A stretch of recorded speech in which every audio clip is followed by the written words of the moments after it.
Yes, Doc. Wala siya, Doc. Okay, wait lang. Please refer to the score sheet in your... How about now? Na Dong. Okay, okay. I'll start.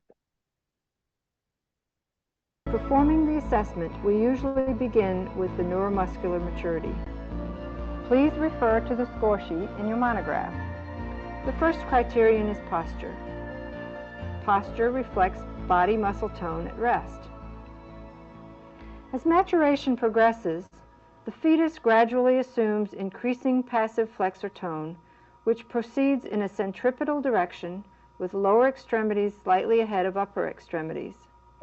For example, very early in gestation, only the ankles may be flexed. Knees will flex as wrists just begin to flex. Hip flexion, then abduction are just ahead of elbow, then shoulder girdle flexion.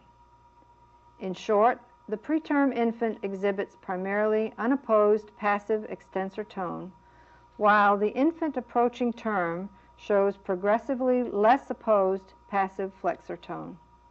To observe posture, the infant is placed supine, and the examiner waits until the infant settles into a relaxed or preferred position. If the infant is found supine, gentle manipulation of the extremities will allow the infant to seek the baseline position of comfort. Hip adduction, accompanying flexion, is depicted by the acute angle at the hips in posture square number 4. The figure is selected which most closely depicts the infant's preferred posture.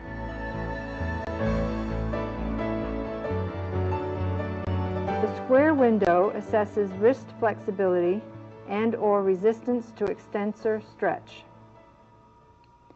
These are responsible for the resulting angle of the flexion at the wrist. The examiner straightens the infant's fingers and applies gentle pressure on the dorsum of the hand. The resulting angle between the palm of the infant's hand and the forearm is estimated at greater than 90, 90, 60, 45, 30, or 0 degrees. The appropriate square on the score sheet is then selected.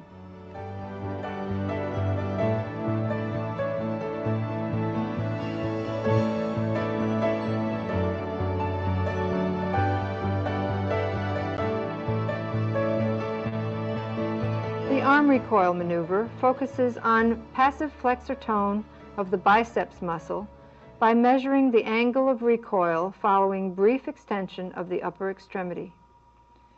With the infant lying supine, the examiner places one hand beneath the infant's elbow for support.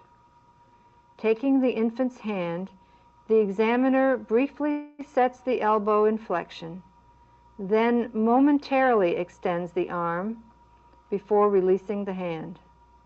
The angle of recoil to which the forearm springs back into flexion is noted, and the appropriate square is selected. Square number 4 is selected only if there is contact between the infant's fist and face. Care must be taken not to hold the arm in the extended position for a prolonged period, as this causes flexor fatigue and results in a falsely low score due to poor flexor recoil. The popliteal angle maneuver assesses maturation of passive flexor tone about the knee joint by testing for resistance to extension of the lower extremity. With the infant lying supine and with diaper removed, the thigh is placed on the infant's abdomen with the knee fully flexed.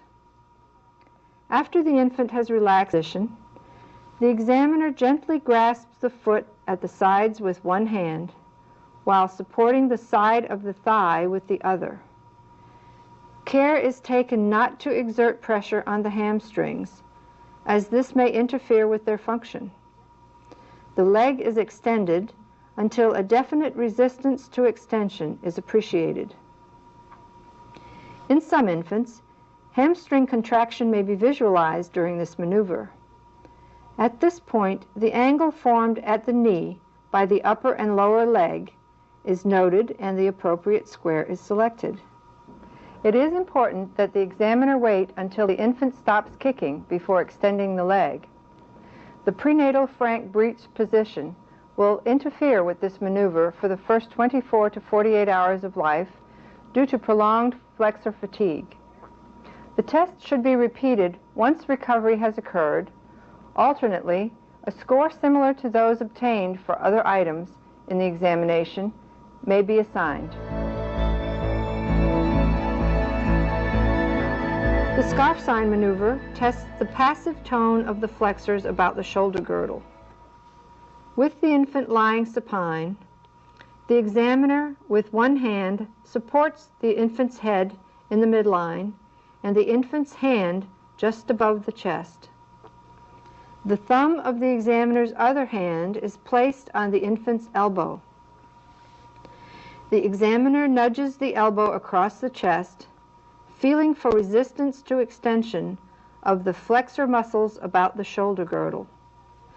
The point on the chest is noted to which the elbow moves easily prior to significant resistance.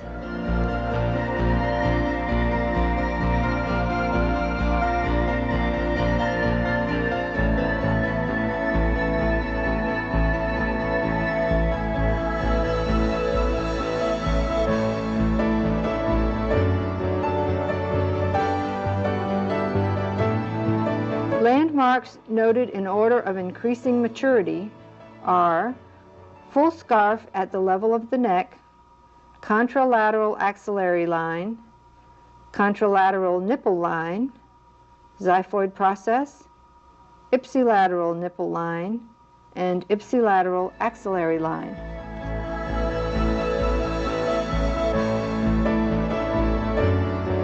The heel-to-ear maneuver measures passive flexor tone about the pelvic girdle by testing for resistance to extension of the flexor muscles at the hip. With the infant lying supine, the lower extremity is flexed at the hip so that it rests on the mattress alongside the infant's trunk. The examiner holds the infant's thigh alongside the body with the palm of one hand, avoiding pressure on the hamstrings so as not to interfere with their function. The other hand is used to grasp the infant's foot at the sides of the heel and to pull it toward the ipsilateral ear. Using the infant's heel as the indicator, the examiner feels for resistance to extension of the pelvic girdle flexors by noting the point on the body where significant resistance is appreciated. Landmarks noted in order of increasing maturity are when the heel easily reaches the level of the ear, the nose, the chin, the nipple line, the umbilicus, and the femoral crease. This concludes the neuromuscular portion of the assessment. Now we will demonstrate the physical portion of the maturational assessment. The first observation in performing the assessment of physical maturity is the skin. Maturation of fetal skin involves the development of its intrinsic structures concurrent with the gradual loss of its protective coating, the vernix caseosa. Hence, it thickens, dries, and becomes wrinkled and/or peels, and may develop a rash as maturation progresses. Before the development of the epidermis with its stratum corneum, the skin is transparent and adheres somewhat to the examiner's finger. Later, it smooths, thickens, and produces a lubricant, the vernix. Toward the end of gestation, the vernix dissipates, causing the skin to be vulnerable to drying and cracking. These phenomena may occur at varying rates in individual fetuses, depending in part upon the intrauterine environment. For example, at term and post-term, the fetus may expel meconium into the amniotic fluid.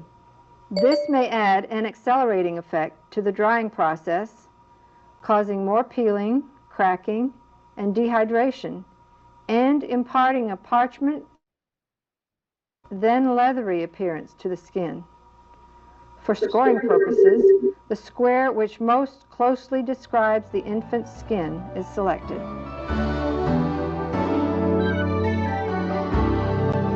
The second observation is of the lanugo, the fine hair covering the body of the fetus. In extreme immaturity, the skin lacks any lanugo. It begins to appear at approximately the 24th to 25th week and is usually abundant, especially across the shoulders and upper back, by the 20th station. Thinning occurs first over the lower back, wearing away as the fetal body curves forward into its mature, flexed position. Bald areas appear and become larger over the lumbosacral area.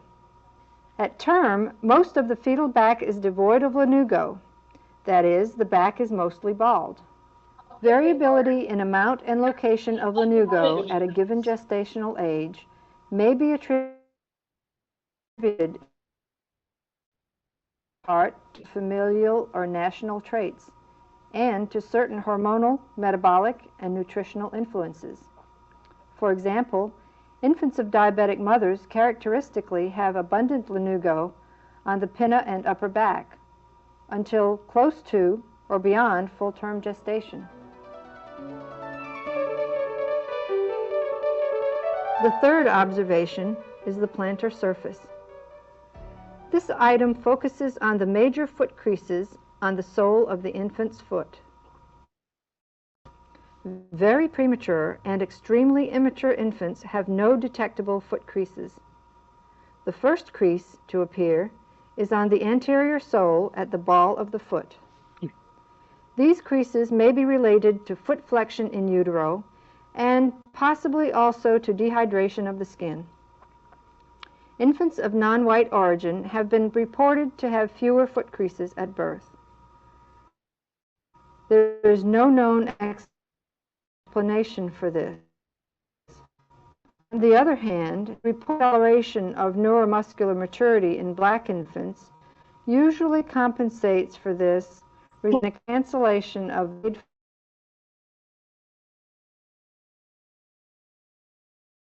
when the total score is performed. To further help define the gestational age of very immature infants,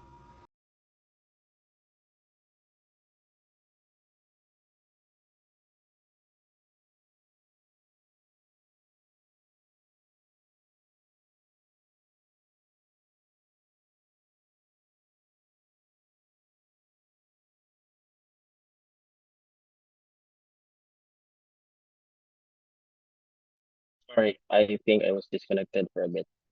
For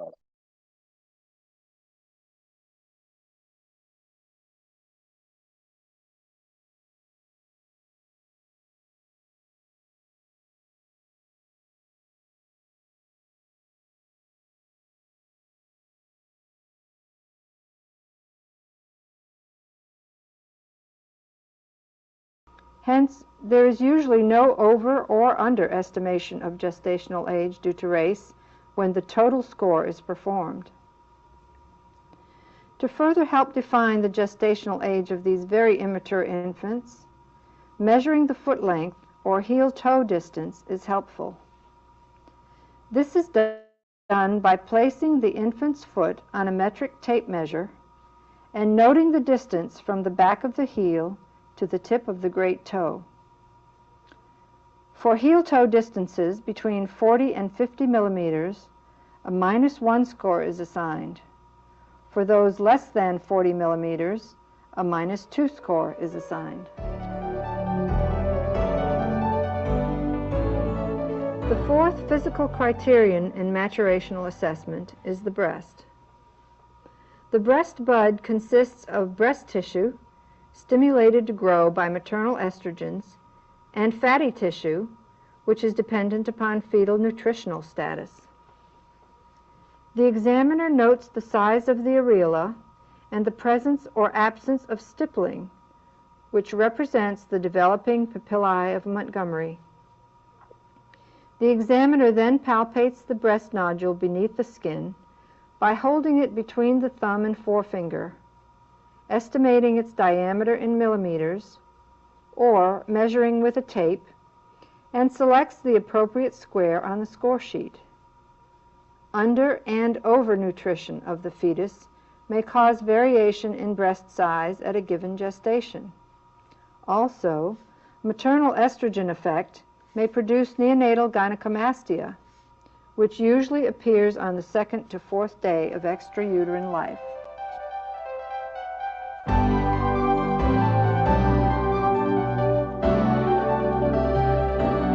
The fifth physical criterion in maturational assessment is called eye-ear. The pinna of the fetal ear changes its configuration and increases in cartilage content as maturation progresses. Assessment includes observation of the degree of curving or rolling of the edge of the pinna. The examiner then palpates the pinna of the ear for cartilage thickness, then folds the pinna toward the face and releases it. In more mature infants, the examiner notes the rapidity with which the folded pinna snaps back toward the scalp. In very immature infants, the pinna may remain folded when released. In such immature infants, the examiner also notes the state of development of the eyelids as an additional indicator of fetal maturation. These very immature infants will have tightly fused eyelids. That is, the examiner will not be able to separate either palpebral fissure with gentle traction. The slightly more mature infant will have one or both eyelids fused, but one or both may be partly separable by gentle, light traction with the examiner's fingertips. These findings will allow the examiner to select -2 for tightly fused or -1 for loosely fused on the score sheet. The examiner should not be surprised to find a wide variation in eyelid fusion status in individual infants at a given gestational age, as timing of fetal eyelid opening may be affected by certain stress-related humoral factors.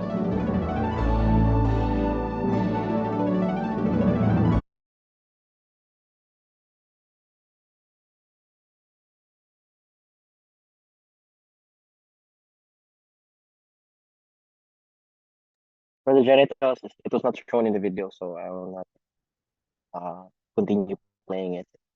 Anyway, that was for the Ballard scoring.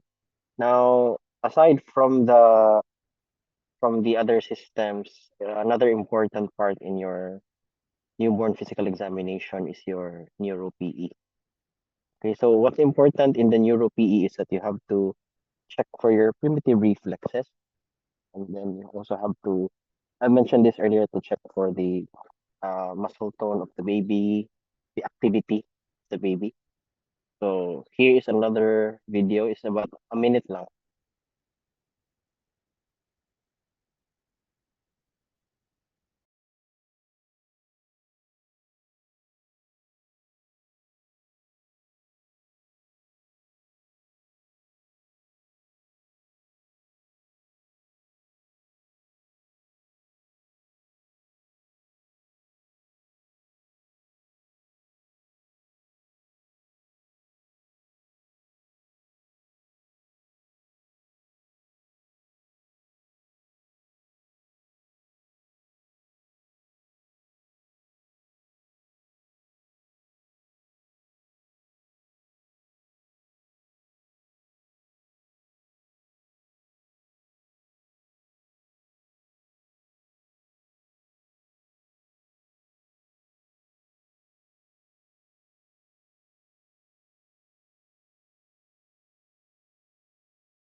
Assessing Newborn Primitive Reflexes by Dr. Nina Gold.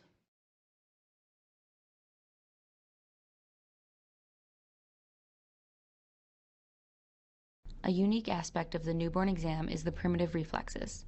When assessing them, note if they are symmetric, as asymmetry may indicate a neurologic or orthopedic condition. To test the Moro reflex, hold the infant's hands and pull forward until her head is a few centimeters above the bassinet. Drop her head gently into your other hand. Her hand should open and her upper extremity should extend and then retract. The palmar grasp reflex is easily listed by pushing your fingertip into the baby's palm, causing her to wrap her fingers around yours. The rooting reflex is evaluated by stroking the infant's cheek, leading her to start suckling her mouth in anticipation of a feed.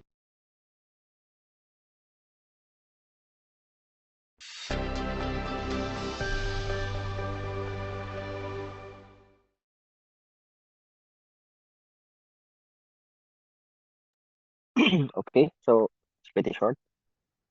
Moving forward, I was also tasked to discuss regarding the unang yakap for core steps and your newborn resuscitation. Although your newborn resuscitation, it's actually for one.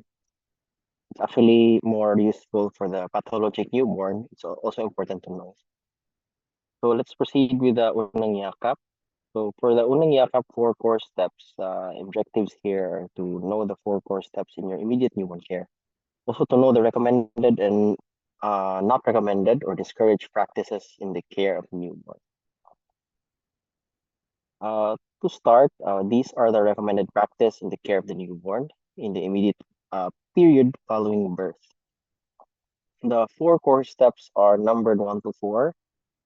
These are the immediate and thorough drying, skin-to-skin contact, properly timed cord clamping, and non-separation of the mother and baby. I'm sure you've heard. I'm sure this is not your first time, unless this is your first been around 2009. Okay, so what's important to note here is that before the delivery of the baby, you have to prepare first your team. Okay, so your team, it may consist of the neonatologist, depending on the age of this gestation of the baby. You have to prepare the room, so which includes your thermoregulation of the room. The room temperature should be at least 25 to 28 degrees Celsius. Also, you have to prepare the materials needed in case you have to resuscitate the newborn. Okay. For the antenatal steroids, this has actually been studied. So, giving antenatal steroids to mothers who are in preterm labor have several beneficial outcomes in the neonate. So, foremost, there is a overall reduction in the neonatal death, about 31%. And there was also a reduction of the incidence of your respiratory distress syndrome by 34%. Okay, for your subventricular hemorrhage, it's decreased by 44%, and sepsis in the first 48 hours by 44%. So contrary to the notion that steroids will suppress the immune system, it actually reduces the rate of sepsis. So why do we give the steroids for preterm? So this is actually because of the the effect of the steroids. It actually promotes growth. Okay, it stimulates growth of your fetal cells. So if they have immature lungs, they can actually produce more surfactant even at an earlier age because of your antenatal steroids. I think this will be discussed tomorrow for the RDS, or pathologic newborn. So if the facility or the hospital you are in, it has a room thermometer, it's best to set it between 25 to 28%. Okay, and you have to check for air drafts. Usually, it comes from the air conditioning, so or fan maybe. So you have to turn off this before delivery. Okay. Moving on to the first core step, the immediate and thorough drying. So immediate drying stimulates breathing and prevents hypothermia. So the hypothermia can result in complications such as infection, coagulation defects, acidosis, delayed fetal to newborn circulatory adjustment. So we mentioned the past meeting about persistent pulmonary hypertension. So hypothermia can also contribute to the PPHN, to the development of PPHN. Okay, so hyaline membrane disease and brain hemorrhage. Okay, so all these conditions may present with signs and symptoms mimicking sepsis, such as pallor, poor activity, poor perfusion, and respiratory distress. And some of the babies we admit to the NICU for septic workup and antibiotic therapy could have been simply hypothermic. Maybe they were not really septic, maybe they were just hypothermic because they were not adequately dried after delivery. So the first core step is very important. So after delivery, momentary place the newborn prone to allow any secretions to drain. Okay. Then turn over the newborn into supine position and then you dry thoroughly for at least 30 seconds. The magic number is 30 and this is the sequence. Okay. Face 5 seconds. Head, the face first is because this will clear any secretions. Okay. And then so for the face, you start with the mouth, the nose, the eyes. Then after the head, another 5 seconds. Front and back, make sure to dry the back of the head, not just the front. Then the trunk. So the trunk and then the arms and after the trunk, the back, and then the arms and the legs. So in this manner, no area will be missed. Okay, it has to be an organized sequence, and you should at least dry for 30 seconds. This actually stimulates the baby, and then while you're stimulating the baby, you have to check for breathing. Okay, so if the baby is crying while stimulate or while drying, that's actually a good sign. Other things you should check for is tachypnea, retractions, subcostal retractions, grunting. Remember the grunting sound I mentioned, like that. So that's the grunting. LR flaring as well. You may also turn to side or place prone if still with secretions. Wipe gently. Do not wipe off the vernix, please. And if usually when you receive the baby, they have an initial cloth. That's the receiving cloth for the baby. That's handled by the obstetrician. When the baby is given to you, or when the baby is handed to you, you can actually remove the wet cloth after drying. So after the 30 seconds of drying, you can remove that wet cloth, replace it with a dry one, and put on the bonnet. Because the head is a large surface area of the newborn, which can be a cause for hypothermia if not covered. Okay. So again, 30 seconds. This is how long you should dry the baby. Okay, at least. So sometimes we fail to follow this step, no? At least 30 seconds. This is very crucial. Move on. So when you are drying the baby, if the baby is not breathing at birth, you can try to stimulate the baby by drying. Do not slap. This is not already done. Slapping, shaking, or rubbing the baby. Do not ventilate unless the baby is floppy or limp and not breathing. And do not suction the secretions unless the mouth and nose are blocked by secretions. Okay.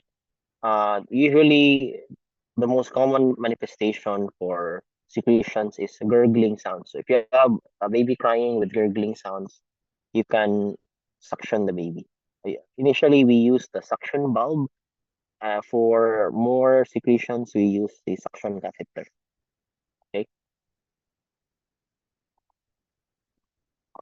Next is your skin-to-skin contact. So your skin-to-skin contact between the mother and the baby at birth reduces crying and improves mother-baby interaction. It keeps the baby warmer, so it prevents hypothermia.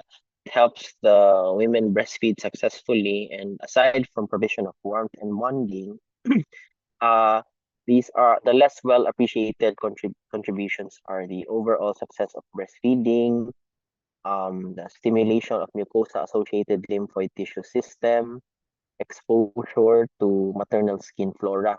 So this maternal skin flora is actually helpful for the baby. And there's also protection from hypoglycemia.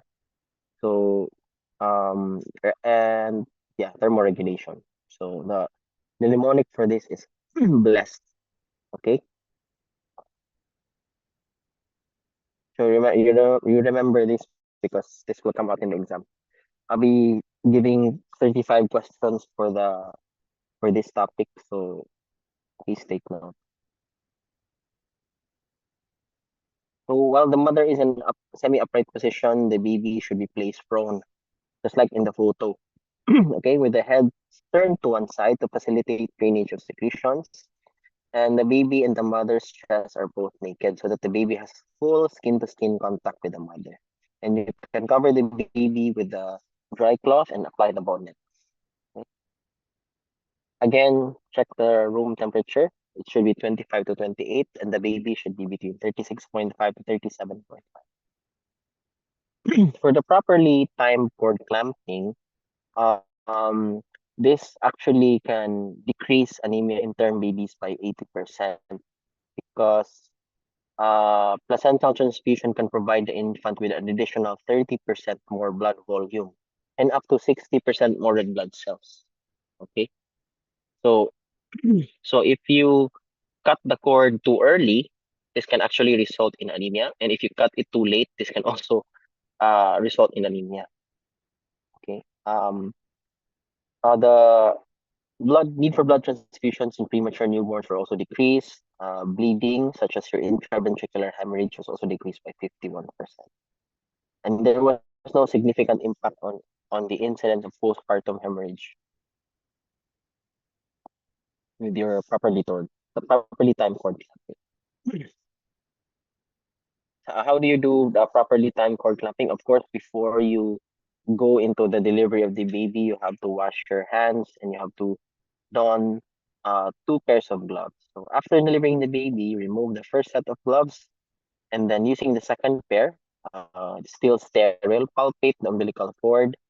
Wait for 1 to 3 minutes or until the cord pulsations have stopped. Actually, this is only applicable in some scenarios where you are alone. Okay, but usually in a hospital, the one who cuts the cord clamp is the obstetrician.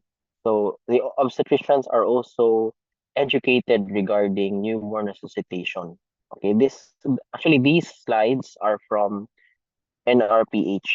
Okay, this is a governing body regarding newborn resuscitation. This is actually required for pediatricians and obstetricians alike are required to attend NRP.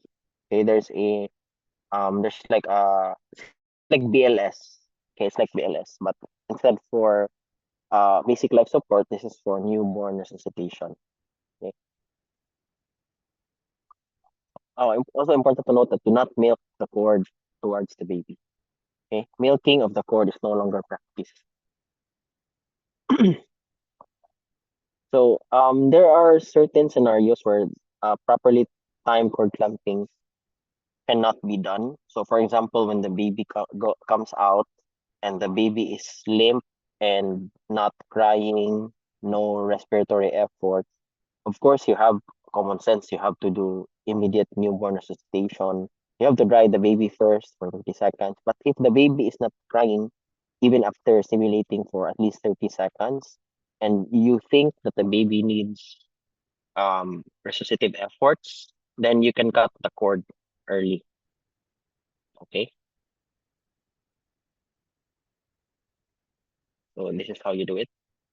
And you have to clamp the cord, the sterile plastic clamp, at least 2 cm from the umbilical base. Then cut the cord, close the plastic clamp.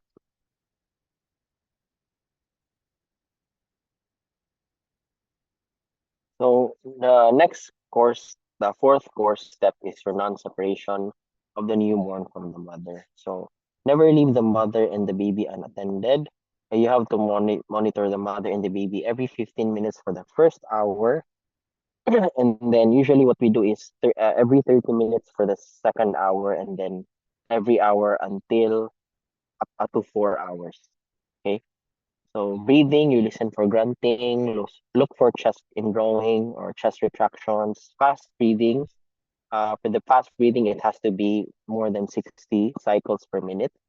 Warmth, you have to check if the feet are cold to touch, and then keep the newborn between the mother's breast in continuous skin-to-skin contact, and watch out for breastfeeding cues. Okay, so it is important to always have the mother and baby dyad in your sight at all times, because sometimes this is the labor is a very tiring process. So if you leave the baby and the mother, the the mother could fall asleep, or the baby could fall. No, the mother could let go of the baby.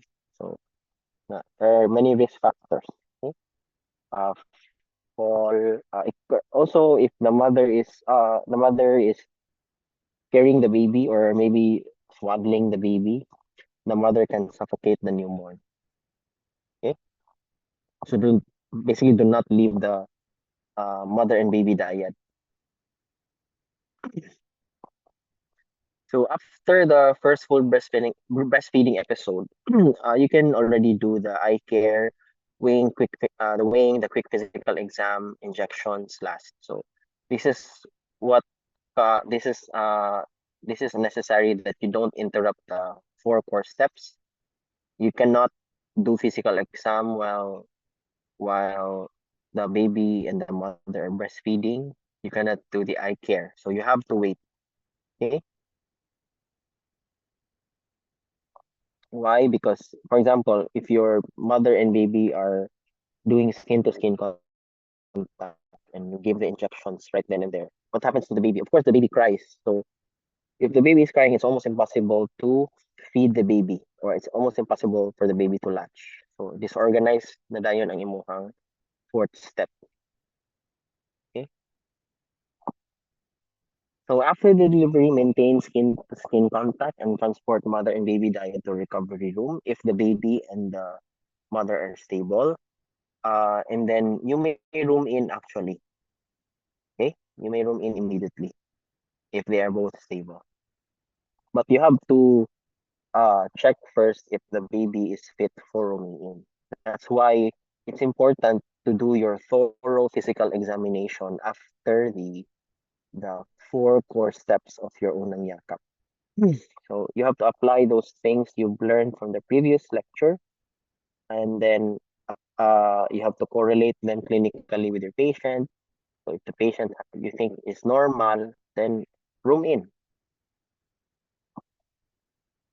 So for cesarean delivery, so EINC can still be done, except that the two steps are interchanged. Okay, the umbilical cord is clamped and cut after at least 1 minute, and the baby can be transferred to the mother's chest. Okay, before it was immediate drying, after skin to skin contact and properly cord clamping, it's actually opposite. So of course you cannot put the baby directly on the mother's chest, because this is a cesarean section. You clamp first, and then skin to skin contact, then non-separation. So how about traditional newborn care practices? So this is the unnecessary suctioning, immediate cord clamping, foot printing, cord care with antiseptics, big kiss, the use of big kiss, early bathing with removal of the vernix, and artificial breast milk substitutes. So these practices are unnecessary and downright harmful to the baby. So there, for suctioning, there's no proven benefit. For a healthy active baby, oropharyngeal suctioning is not indicated. So with the use of the suction catheter, no need na. So you can use the suction bulb to suction the oral secretions, but oropharyngeal suctioning not indicated anymore. So adverse effect if suction is performed, uh, or if it's overdone, you can have vagal stimulation, which can produce bradycardia, apnea, slow rise in oxygen saturation, and mucosal trauma, which can be risk for infection. So unless you really need to suction secretions and the baby is not breathing, then you can do this. But it's not routinely done. Okay, the word here is routine, not routine. For footprinting, it can cause cross-contamination among babies, since the same stamp pad is used for all deliveries in the facility. It's no longer a field health requirement for the footprinting. Okay, it's very outdated na. I think the last time we did the footprinting was I was still in college, so that was maybe 2000 2009, 2010. That was the last time we did footprinting. After that, during medical school, we no longer did footprinting. Okay. You can place an identification band on the ankle, and then if the mother requests for a footprint, you can actually do it, but they have to provide their own stamp pad.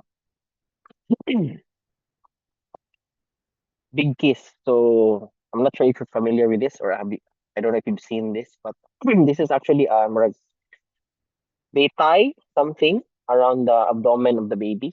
It can either be anting, or it can either be some sort of family heirloom. It depends on the family and their cultural practice, but this is actually no longer recommended since it restricts the baby's breathing, and then it increases the chances of umbilical cord infections such as omphalitis, because if you have foreign bodies around the abdomen, it can actually contaminate the clean umbilical stump. So if you have a big kiss, some big kiss, they are actually covering the whole abdomen of the baby. So if it covers the whole abdomen of the baby, it can actually promote growth of bacteria because the stump is not exposed to the air, so it does not promote drying of the cord stump. So you can have omphalitis after. Although omphalitis is a localized infection, it can actually proceed to sepsis. So cord care with antiseptics, this is no longer practiced. Okay, although some pediatricians still practice the use of alcohol, 70% isopropyl alcohol for cleaning the cord stump. This is no longer recommended actually. What we recommend is the dry cord care. So what do you mean by dry cord care? Dry cord care is actually you just keep the cord care dry. So if it's not foul smelling, if it's not moist in any way, you can just air dry the cord stump until it falls off. Okay, so this does not offer protection, your betadine or your alcohol. This actually just uh, causes longer separation time of the cord after birth. Next is early bathing. So studies have shown that antimicrobial proteins such as lysozyme, lactoferrin, and human neutrophil peptides are present in organized granules embedded in the vernix. So these immune substances were tested using antimicrobial growth inhibition assays, and they were found out to be effective in inhibiting the growth of common perinatal pathogens such as your group B strep, Klebsiella pneumoniae, L. monocytogenes, Candida albicans, and E. coli. So if you remove the vernix, you are actually helping these microorganisms to grow. So it also hinders the crawling reflex, which is present during the first hour of life when the baby is in a quiet and alert state. So various tactile, visual, auditory, and olfactory stimuli encourage the baby to crawl towards the breast. And the smell and the taste of amniotic fluid on the baby's hand guides her towards the nipple, and washing this off will actually hinder the reflex. This can also lead to hypothermia, which I mentioned earlier, which can cause these following complications. Inappropriate breastfeeding initiation, do not touch the newborn unless there is medical indication. Do not throw away formula, breast milk substitutes, bottles, or pacifiers. Okay? It is already illegal to promote formula milk in the hospital. Okay? Unless indicated, there are some mothers who are not there are some mothers who are not breast milk producers. Okay, so sometimes they have problems in producing breast milk, and they also have a hard time finding donors, breast milk donors. So this is the time when we give formula. Okay, but this is not recommended. What's still best is breastfeeding. Okay, we do not outright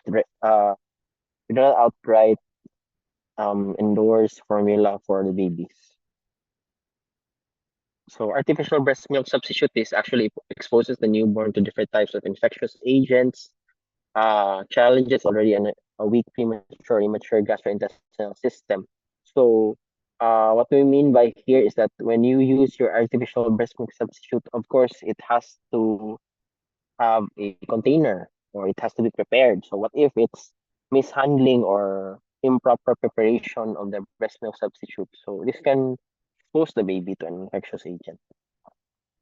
Okay, so that's your 4 core steps, and the evidence is solid for your 4 core steps that these actually help the transition of the neonate from intrauterine life to extrauterine life.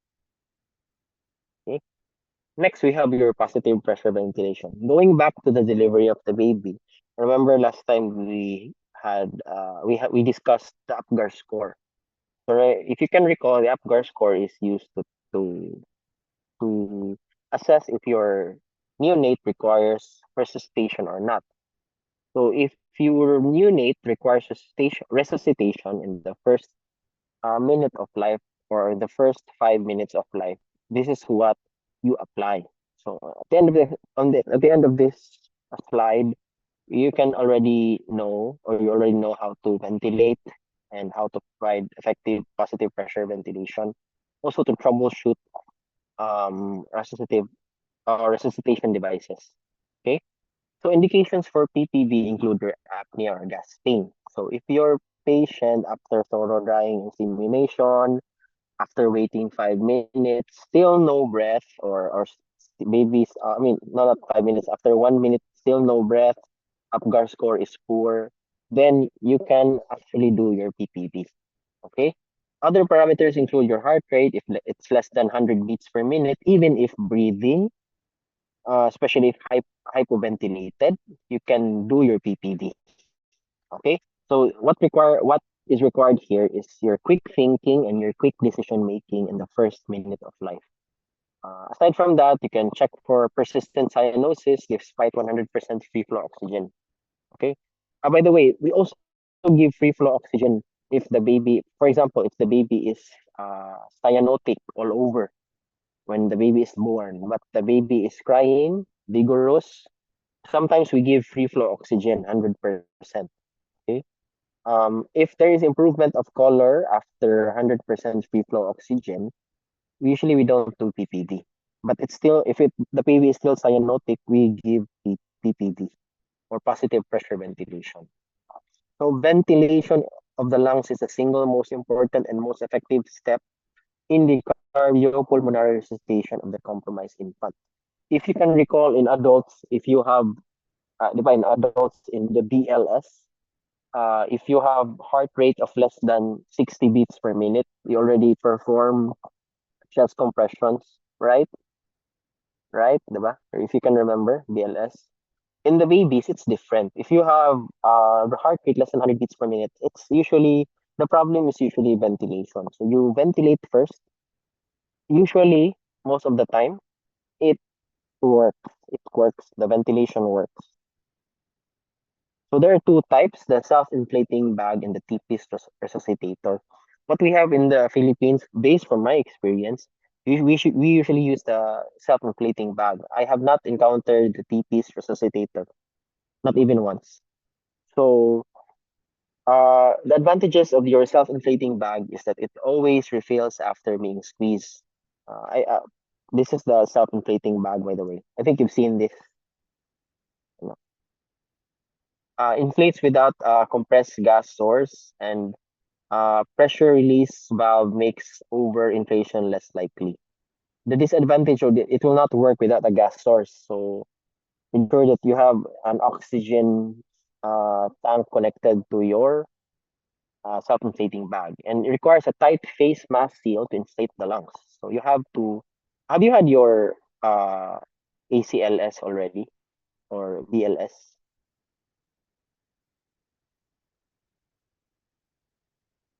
Hello. Wala pa, Doc. Wala pa. Okay. So, this is a topic for another time, but um, your tight face mask, it requires the EC clamp. You will learn this later on with BLS and ACLS. I think this you are third year, right? And then is this your first month as third years? Yes, First week, your doc. Okay. So first week. Okay, so maybe this year you will have your ACLS and BLS because you cannot go into hospital rotation without BLS and ACLS. So when you have your ACLS and BLS, you will um this you will appreciate this more. Okay, but anyway, let's just discuss this. I don't expect you to grasp the concepts 100%. So, but at least you have already have an idea. Okay, so it also requires oxygen reservoir. So if you go back to this photo, this is you need a one here, a balloon actually in this area. There's actually a balloon here. This is not directly connected to your oxygen. There's a balloon here. That's the reservoir. And you cannot give free flow oxygen through the mask. It cannot be used for CPAP without a special valve. Actually, this is low tech. This is the low tech type of your bag mask. What we use in the hospital is that you have a valve here. You can it's a button. If you press that button, it ensures that you're giving positive end expiratory pressure. And there's also a balloon here. So mas high tech sa hospital. Okay, this is low tech. Okay, aside from that, yeah, without the reservoir and oxygen attached, the bag only delivers about 40% oxygen, so which is insufficient. So with the reservoir, so this is the reservoir. With reservoir, it's 90 to 100% delivered. The oxygen. Okay.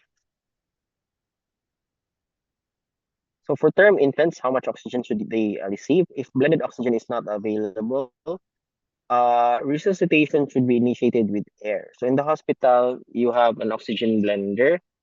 You also have different outlets for pure oxygen, medical air, and then for the suctioning machine. So it's actually in the wall of the hospital. So if you have medical air available, you can use medical air if you don't have an oxygen blender for term infants.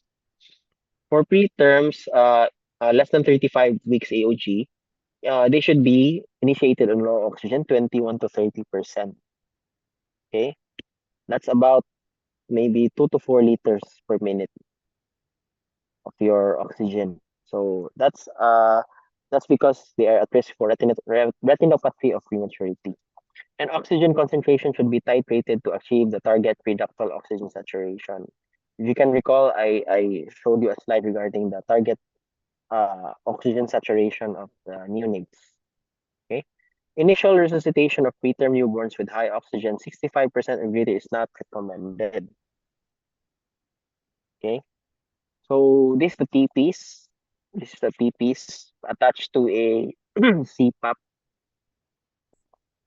So the TPs, for this is instead of a bag, this is actually open-ended, this one here. So what you do is if you want to deliver a breath, you just cover it instead of doing the bagging.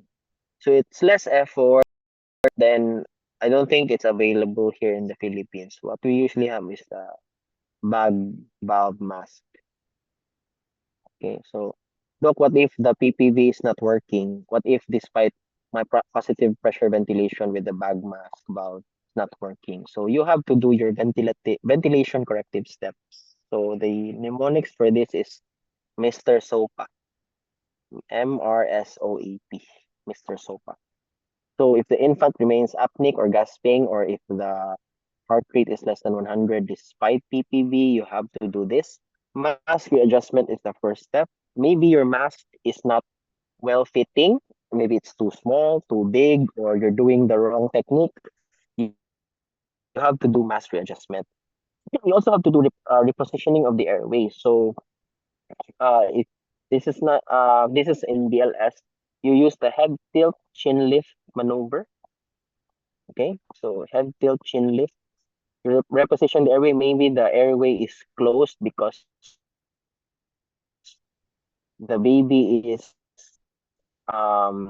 since the baby's neck is flexed, so you have to extend a little bit to reposition the airway. Or maybe you have so many secretions in the mouth and nose that even despite PPV, of course, air will not go in the lungs. So you have to suction. Of course, you have to open the mouth, obviously. Or you can increase the pressure. This is where your special valve contributes to the pressure. Okay. If not, airway alternative. So that means you can intubate the patient, or maybe the patient needs continuous positive airway pressure using bubble CPAP, okay, or maybe high flow oxygen. That depends. So this is where your CPAP comes in. So still, if there's no improvement after initial resuscitative efforts, you already did ventilation with your PPV, you already did Mr. SOPA, still the baby is labored breathing or persistent cyanosis, you have to consider CPAP or maybe intubate. Okay, on Arnata. Okay, so last 6 slides, I think. So moving on, let's assume that your baby is born, you do your uh unang yakap, you do your what's this? Physical examination, and the baby is normal, no problems. And then you roomed in the baby. Okay. So doc, when do we discharge the baby? Okay, so this is from Nelson. So this is the criteria for discharge of healthy term newborn. So you have to have normal vital signs, including respiratory rate of less than 60 breaths per minute, axillary temperature between 36.5 to 37.4 in an open crib, and physical exam has to be normal. Okay?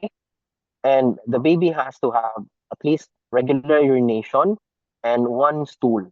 Remember, it's normal for the baby not to have bowel movement in the first 24 hours, as long as within the first 48 hours, you have bowel movement. So the magic number here is 48 hours. Also, you have at least 2 uneventful successful feedings and no excessive bleeding for 2 hours after circumcision. This only applies to babies who have undergone circumcision during the newborn period, male newborn. Okay, sometimes parents opt for that. If there's no excessive bleeding, you can discharge the patient. But with regards to the 48 hours, that's the minimum number of days or hours you can actually have the baby monitored in the hospital after delivery before discharging. So if you discharge the baby before 48 hours of life, you have to have them follow up early within the next 48 hours. Okay, so the magic number is 48 hours again. 48 hours before delivery, 48 hours after delivery and discharge. If less than 48 hours, follow up within 48 hours. Okay, very important. Other criteria include laboratory and other screening. So maternal syphilis, Hep B surface antigen, and HIV status should be determined, but this is usually done prenatally.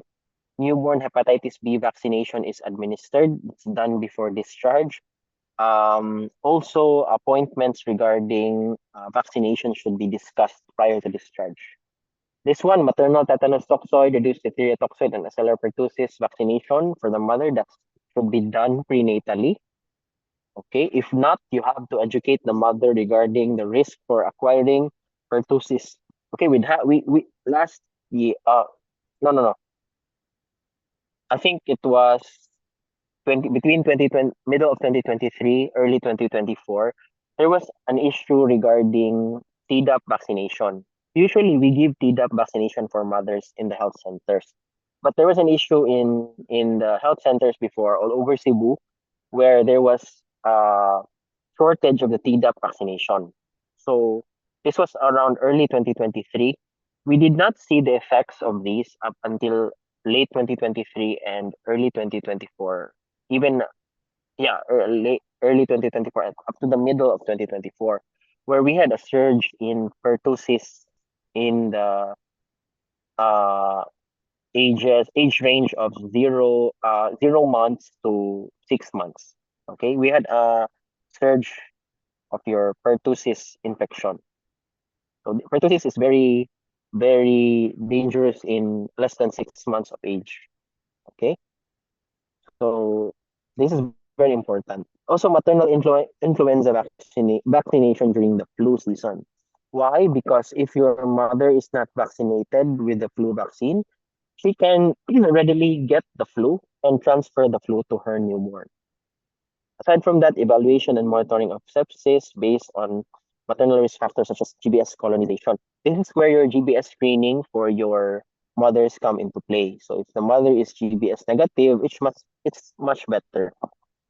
Also, umbilical or newborn direct Coombs test for patients who had prior history of jaundice or patients who has jaundice.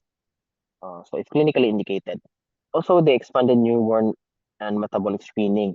So for your expanded newborn screening, these are actually the different disorders. So you have here endocrine disorders, amino acid disorders, fatty acid disorders, organic acid disorders, urea cycle defect, and your hemoglobinopathies. Also, you check for galactosemia, cystic fibrosis, glucose G6PD.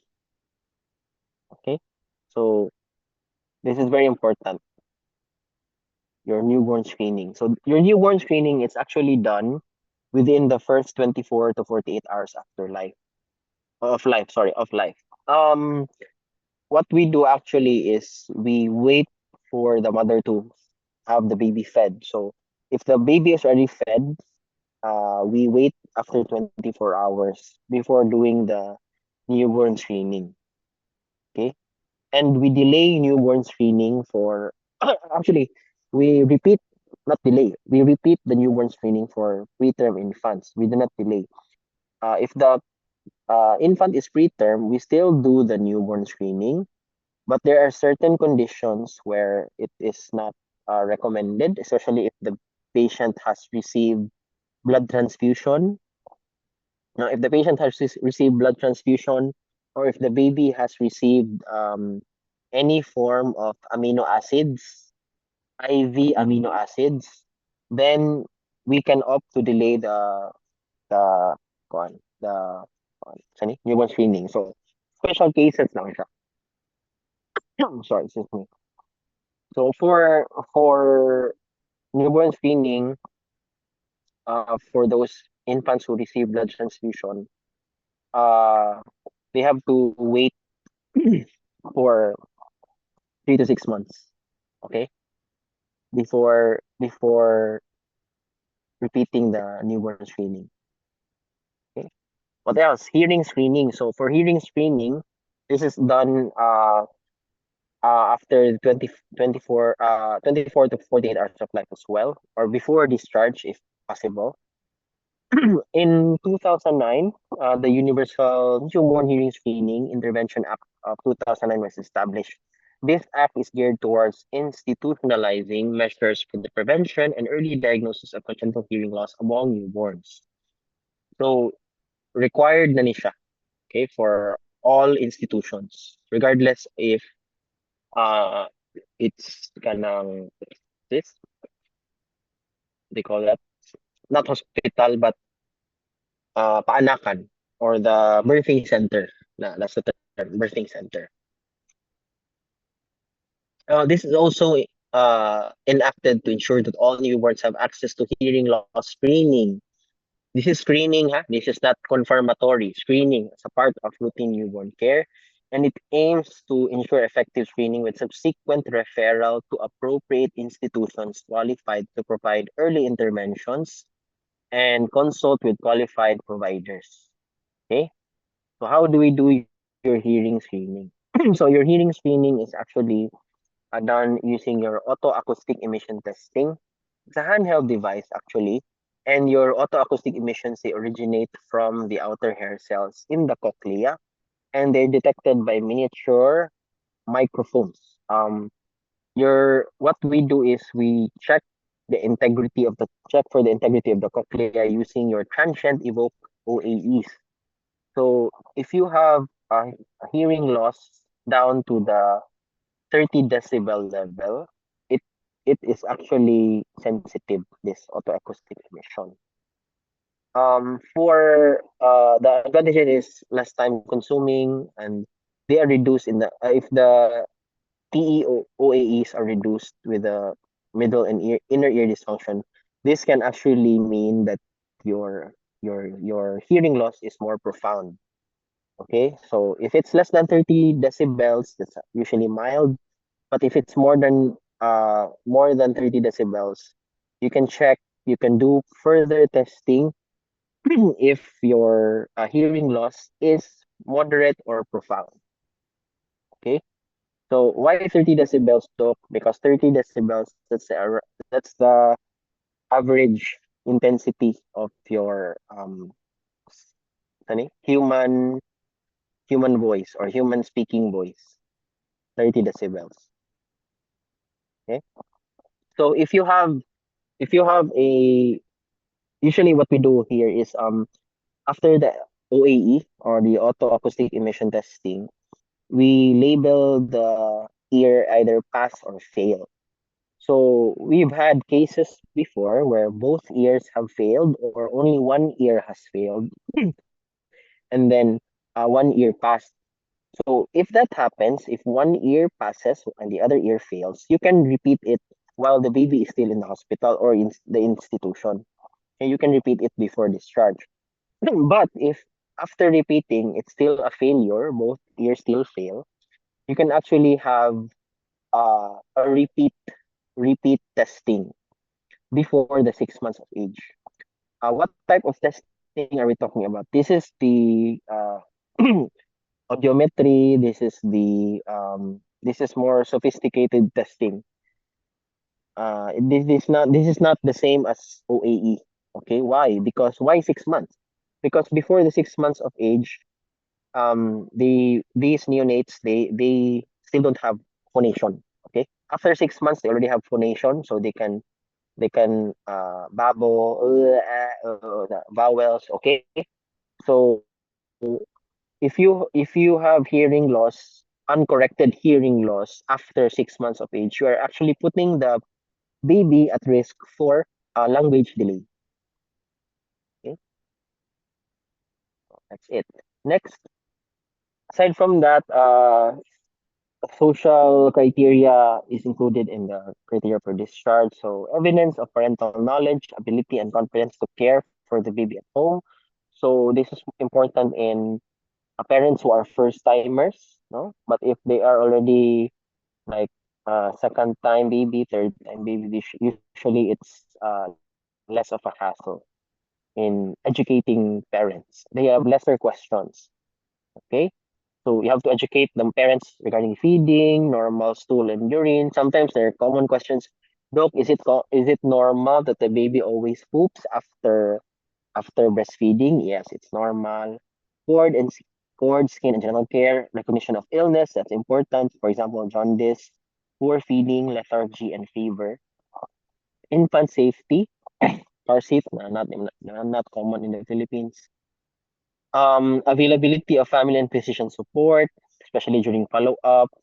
And also you have to assess the environmental factors at home, such as substance abuse, history of child abuse, domestic violence, mental illness, teen mother, homelessness, barriers to follow up. So teen mother, I said teen mother because these are the populations where they are higher risk for problems. No, sometimes the teen mother is neglectful of the baby. Okay. So, as I mentioned earlier, a shortened hospital stay less than 48 hours after delivery may be reasonable if the baby is healthy, term, but early discharge always requires careful ambulatory follow-up, okay, within 48 hours. So if before 48 hours, follow up after 48 hours. That's it. That's the last slide. So thank you for your attention. I was told you wanted a copy of the slides. I will edit the slides first. Okay, then you can have a copy of it. Maybe I'll send it Friday night. Okay. If I forget, Rashid, please text me. Yes, Doc. Okay. Thank you. Thank you. Please get the attendance. Okay. You can have the screenshot. Out na lang po. Okay? Sige. Doc, just I Yes. wanted to clarify, Doc. For the clamp, Doc, we do clamp 2 times, Doc, 2 centimeters and 5 centimeters, or is it just either 2 or 5 centimeters for No, we clamping, Doc? we clamp twice because Okay. you have to remember. Where's the slide? Here. You have to remember this is towards the baby, right? Can you see it? I'll zoom in. This is towards the baby, right? So you clamp here first actually. This one. You clamp here first. What usually happens is we clamp first the side of the mother. Okay? Mhm. You get it? So you have to clamp twice, the side of the mother, then side of the baby. The side of the mother, actually, this is actually variable. Doesn't have necessarily to be 5 cm from the from the base of the stump. And that's longer. Okay? What's important is here, 2 cm. So Okay. if you don't clamp this side of the mother, of course it's connected to the placenta, so blood will spill all over. That's why you clamp it twice. Okay, Doc. Once Thank here, you. twice here. Okay? Okay, any more questions? Doc, No? Yes. Doc, I have a question po. It's about the timing of cutting the umbilical cord. What if it Yes. happens that you see a pregnant woman and then sa road po, Doc, and then layo ang hospital and then you end up helping her deliver the baby, but you Yes. don't have the sterile tools or equipments to cut the cord. What should we do about it? And would it cause any problems if the umbilical cord is cut late? Yes, it can actually cause problems if cut late. But if you don't have the sterile tools, better to rush the mother to the hospital because you can the higher you have to weigh the pros and cons here. So if you what what are you risking the baby for if you don't cut? So if you don't cut, you can actually clamp it. You don't have to cut it. Okay? Okay. So if you have a clean tie, you have a clean cloth, you can actually tie it. You don't have to cut it. For example, if the placenta is already delivered, diba? The placenta is delivered after the baby. So if you have let's say for example, your scenario, you have a mother on the side of the road delivering a baby. Once you get the baby and then the pulsation stop, you can actually just tie it. Don't cut it. You can actually just let it be. Just tie it lang. Okay? Because if you cut it, you can actually risk the patient for neonatal tetanus. Thank So you, that's Doc. yeah, so me I would just tie it, not cut it. I would wait for proper authorities or maybe we bring the mother to the hospital. But yeah, you can tie it. Doc, oh, one more Yes. question, Doc. You mentioned now Yeah, sure. that if the amino acid something and then screening would be delayed. Can I ask, or like, what did you mean that the screening would be delayed if if given amino acid something? Oh yeah, because if you're giving exogenous amino acids, your newborn screening is actually it tests for those byproducts of your amino acids. So what if you're giving excess amino acids to the patient who is feeding? So if you give excess amino acids to those feeding, of course they have excess byproduct of the certain amino acid, right? So if you have excess byproduct of a certain amino acid, it can actually turn into a false positive newborn screening result. So to avoid false positive newborn screening result, you can wait, you can delay the newborn screening. Okay. How long can we delay, Doc? Is there If I'm any? if I'm not mistaken, you have to wait for at least 48 hours or 3 days before after discontinuation of the amino acids. So that's enough time for the baby to excrete those excess amino acids from the bloodstream. Okay, either via urine or via bowel movement. So you can wait for 2 to 3 days.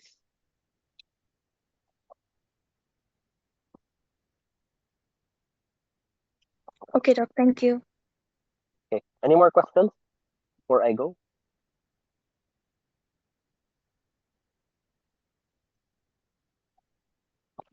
I guess Nana. All right. Thank you, guys. If you have any more questions, just send them to Rashid, and Rashid will send them to me. I'll answer it as best as I can. Okay. Thank you, Doc. Thank you. Good good luck and God bless on your exam. Thank you, Doc. Thank you, Doc. Doc.